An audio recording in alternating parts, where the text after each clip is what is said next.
আসসালামু আলাইকুম এভরিওয়ান। টানি রান্না করছি, তো এখন খাবো। তো প্লেট একদম সাজিয়ে গুছিয়ে নিয়েছি, দেখতে পারতেছেন। টমেটো, তারপর শসা, পেঁয়াজ, কাঁচামরিচ, লেবু, যা ছিল আজকে বাসায় সব।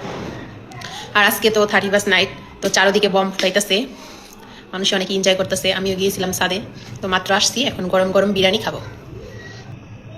তো বিসমিল্লাহ বলে খাওয়া শুরু করে দিই।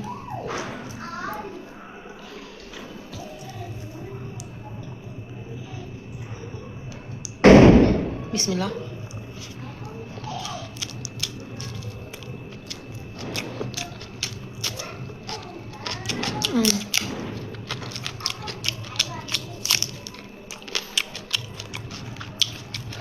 কাঁচামরিচগুলো অনেক ঝাল।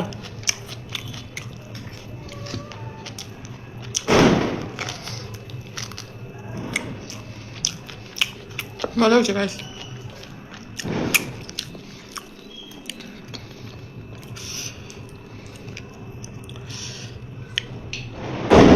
সেই মজা। এত স্বাদ কেন?